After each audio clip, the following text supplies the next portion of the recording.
అందరికీ వందనాలు. నేను మీ మాస్టర్ రాజు. అందరికీ నా వందనాలండి.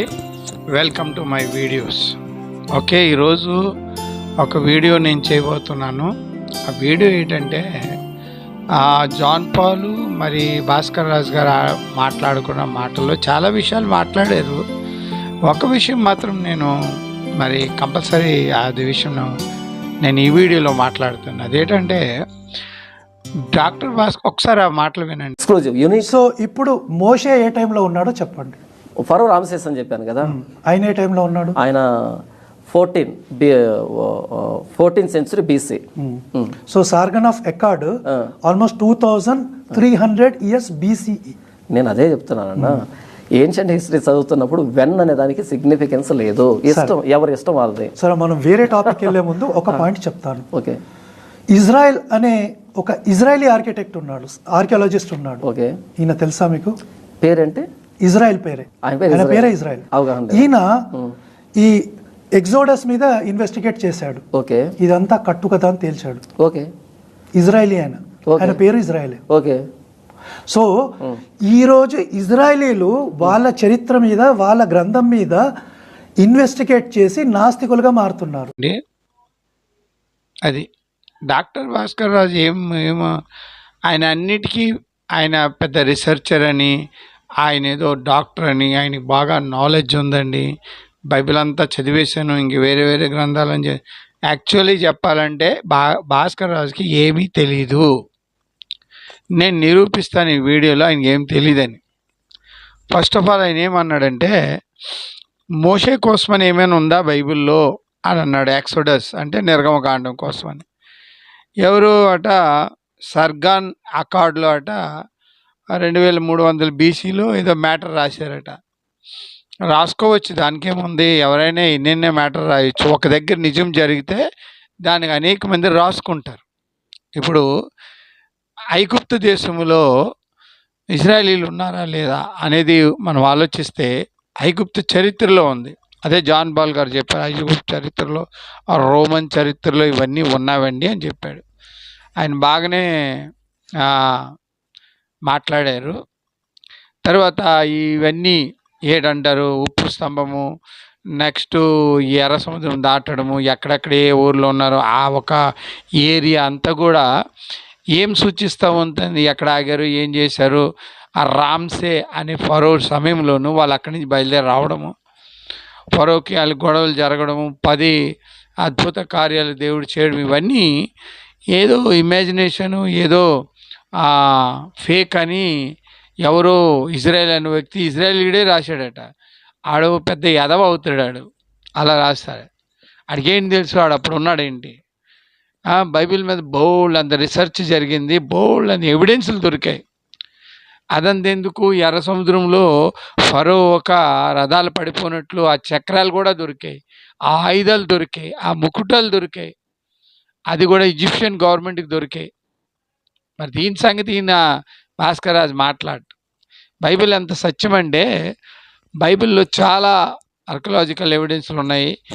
ఎన్ని ఉన్నాయంటే బైబిల్లో ఎక్కడ రాశారో అక్కడికి వెళ్తే ఎవిడెన్స్లు దొరుకుతున్నాయి, అక్కడ తవ్వకాల్లో కూడా దొరుకుతున్నాయి. ఇంత సత్యమైన బైబిల్ని తీసుకొచ్చి ఇది ఒక రాంగ్ అని ప్రూవ్ చేయడానికి భాస్కర్ రాజు తహతహాలు పడుతుంటాడు. ఈయన ఎప్పటికీ సక్సెస్ అవ్వడు, ఎందుకంటే సత్యాన్ని ఎవరు రూపుమాపలేరండి. సత్యం సత్యమే. ఐగుప్తు దేశంలో 6 లక్షల వీళ్ళు ఉన్నారంటే ఉన్నారు. అక్కడి నుంచి బానిసలుగా ఉన్నారు కొంతకాలం. ఆ తర్వాత అక్కడి నుంచి బయలుదేరి వచ్చారు, దేవుడు అద్భుత క్రియలు చేశాడని రాయబడి. దేవుడేంటి అద్భుత క్రియ చేయడం, వీళ్ళకి అసలు దేవుడు తలుగు తత్వమే తెలీదు, దేవుడు ఎంత శక్తిమంతుడని తెలీదు. ఈయన ఎందుకంటే వీళ్ళు నమ్మేదంతా వాళ్ళు డమాల్ అండ్ అబద్ధాలు, ఫాల్స్ గాడ్స్, కాబట్టి వాళ్ళకి శక్తులు ఉండవు. కానీ యెహోవా శక్తిమంతుడు.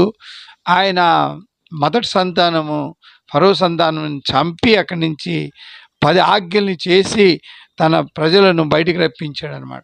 అదంతా నిజమే. అది వినడానికి ఏదో ఆశ్చర్యంగా ఉండదు, కానీ నిజమే. ఎలాగంటే ఈరోజు కూడా ఐగుప్తు చరిత్రలో మీరు చూస్తే, మీ లోపలికి వెళ్ళి ఐగుప్తు చరిత్ర చెక్ చేయండి. ఇజ్రాయెల్ స్టే ఇన్ ఈజిప్ట్ అంటే ఎస్ అని వస్తుంది, నో అని అనడానికి నో ఛాన్స్ అట్ ఆల్. సరే, నేను ఒక ఎవిడెన్స్ కూడా మీకు చూపెడతాను. అది ఇవన్నీ అయ్యేవి కదా. మరి ఆయన ఏమన్నాడంటే, అక్కడ ఉప్పు స్తంభాలు అప్పుడు ఉన్నవి, ఇప్పుడు లేవు కదా అంటే, లోతు భార్య తిరిగి వచ్చిన ఎవడో ఏదో రాశాడని అది కరెక్ట్, అది నిజం అని నమ్మడం అన్నది అది కాదు, అది పద్ధతి కాదు. ఓకే. ఇప్పుడు మనం ఇజ్రాయెల్ టూర్కి వెళ్ళినా సరే, ఇజ్రాయెల్ హిస్టరీ మీరు నమ్మకపోయినా ఈజిప్ట్ అని అడగండి, రోమన్స్ అడగండి, మోయాబైట్స్, అమ్మోనైట్స్, ఓకే, ఆ కౌంటర్ కల్చర్స్ ఏవైతే అన్నా ప్రతి కల్చర్లోనూ ఆ ఎక్సోడస్ గురించి రాయబడింది, కాదనలేనటువంటి సత్యం ఇది. మీరు ఇజ్రాయెల్ వెళ్ళడం గురించి చాలాసార్లు చెప్తున్నారు. ఎందుకు చెప్తున్నాను అంటే, అవి ఓకే, 2 ఉప్పు స్తంభాలు ఉన్నాయంటే 2 ఏం కన్ఫర్మ్ చేస్తున్నాయంటే, ఇవి ఒరిజినల్ ఉప్పు స్తంభాలు అనేది నిజం కాకపోయినా సరే ఉప్పు స్తంభంగా మారిందన్నది నిజం అని చెప్తున్నాయి 2. సో ఇప్పుడు అట్లాగే 2-3 యేసు సమాధులు దొరికాయి, దాని గురించి ఏమంటారు? అయితే యేసు సమాధి నిజమే అని నిర్ధారిస్తున్నాయి. అంటే 3 ఎట్లుంటాయి? ఇక్కడ 3 నిజం అని చెప్పట్లేక నేను, కానీ యేసు సమాధానం ఒకటి జరిగింది కదా, అది నిజం అని చెప్తున్నాయి అని చెప్తున్నాను.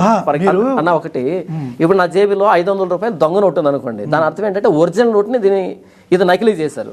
ఒరిజినల్ నోటు ఉందని చెప్తుంది, ఇది ఒరిజినల్ కాకపోవచ్చు, బట్ ఒరిజినల్ నోట్ అయితే ఉంది, 500 రూపాయలు, దానికి వాల్యూ ఉందని అర్థం కదా. అలాగే యేసు సమాధి మీద కొన్ని సమాధులు దొరుకుతున్నాయంటే ఒరిజినల్ యేసు సమాధికి చాలా ప్రాముఖ్యత ఉంది కాబట్టి దాన్ని ఎగ్జాక్ట్గా నకిలీ చేయడానికి ప్రయత్నం చేస్తున్నాయి ఇవి అనేది ఇండైరెక్ట్ మీనింగ్ కదా.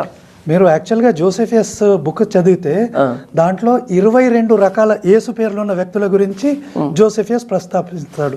ఇప్పుడు మన ఉప్పు స్తంభాలు ఉన్నావనంటే జాన్ పాల్ గారు చెప్పారు, ఉన్నావని అంటే అర్థం ఏంటి? ఎప్పుడో ఉన్నవి ఇవి డూప్లికేట్ అంటే, మరి డూప్లికేట్ ఎప్పుడు వస్తుంది? ఒరిజినల్ ఉంటుంది. కరెక్టే చెప్పాడు అతను, ఒరిజినల్ ఉంటే కదా డూప్లికేట్ వస్తాయి.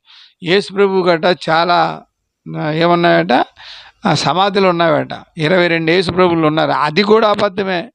ఫ్లావియస్ జోసెఫస్ గారు 22 యేసుల కోసం అని చెప్పాడు. మీరు కొట్టండి గూగుల్లో, అవి రావు. ఫ్లావియస్ జోసెఫ్ యేసు ప్రభు కోసం అని ఖచ్చితంగా చెప్పాడు.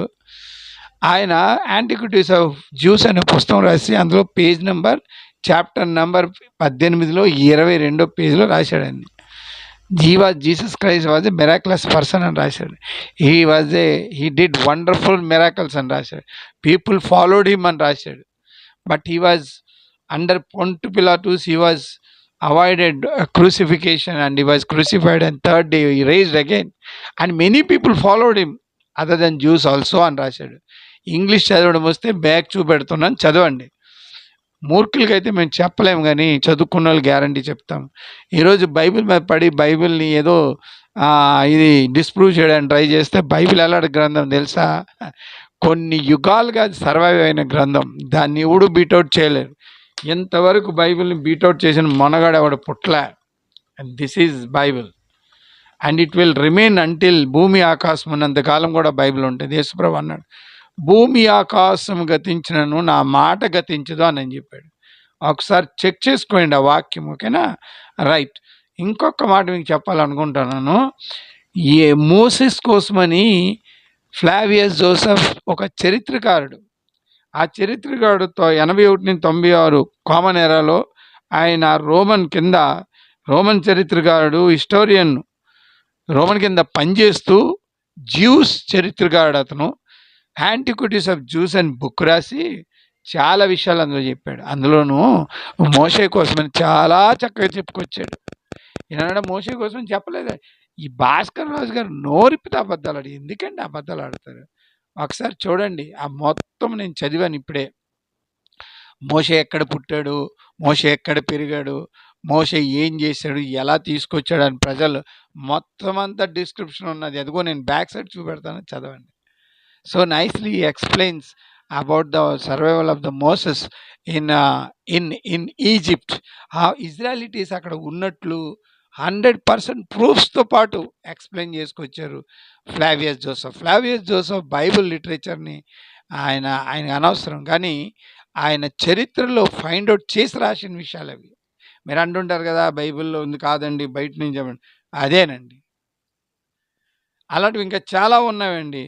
మరి నోవా కోసమని ఉపనిషత్తు కూడా రాశాడు అని చెప్పారు. నోవా జలప్రలయం అనేది ప్రపంచమంతా వచ్చింది కాబట్టి చైనా వాళ్ళు, గ్రీక్ వాళ్ళు, మన దేశములు కూడా మత్స్య పురాణంలో అన్ని రాసుకున్నారు. నిజంగా జరిగింది అక్కడ. అలాంటివన్నీ కూడా ప్రూఫ్లు నీకు దొరుకుతున్నాయి. ముఖ్యంగా ఈ వీడియోలో ఫ్లావియస్ జోసెఫ్ గారు చరిత్రకారుడు రాసిన మోషే కోసం రాసిందంతా చదవండి. ఆయన చరిత్ర అంతా చిన్నపిల్లాడిని ఎత్తుకున్నట్టు కూడా ఆయన ఆయన అక్కడ పెంచారు అని ఆ రాజులు ఆ రాణి అతన్ని పెంచాడని కూడా రాసుకొచ్చాడు. అర్థమైందా? భాస్కర్ రాజు గారు ఎప్పుడైనా అబద్ధాలు చెప్పడం మానేయండి, ఓకేనా? మీరు ఇంటర్వ్యూలు ఇచ్చి ఏదో క్రైస్తవుల్ని కించపరచాలని ప్రయత్నం చేస్తే ఎవరు కించపరచలేరు. నిజమైన గ్రంథం బైబిలు, నిజమైన దేవుడు యేసుక్రీస్తు. నువ్వు ఎప్పటికీ ఓడిపోతావు సుమా. థ్యాంక్ యూ వెరీ మచ్ అండి. నా పేరు మాస్టర్ రాజు. Phone number 8309827562. నేను చూపెట్టిన ఎవిడెన్సెస్ తప్పైతే నాకు ఫోన్ చేసి మాట్లాడండి. ప్రేక్షకులారా, మీరు విన్నారు కదా, మీకు కరెక్ట్ అనిపించితే సబ్స్క్రైబ్, లైక్ కొట్టండి. నా వీడియోస్ అబ్జర్వ్ చేయండి. నేను ఇన్ఫర్మేటివ్ వీడియోస్ చేయడానికి ఇష్టపడతాను, కౌంటర్ వీడియోస్ చేయడానికి ఇష్టపడతాను. బైబిల్ని విరోధంగా వచ్చిన ఏ ఆయుధం కూడా వరదలదని ఖచ్చితంగా దేవుడు నా ద్వారా నేను చెప్తాను కూడా, with proofs. Anybody guts got guts, లైవ్లో రండి, మాట్లాడుకుంటాం. Thank you very much. మళ్ళీ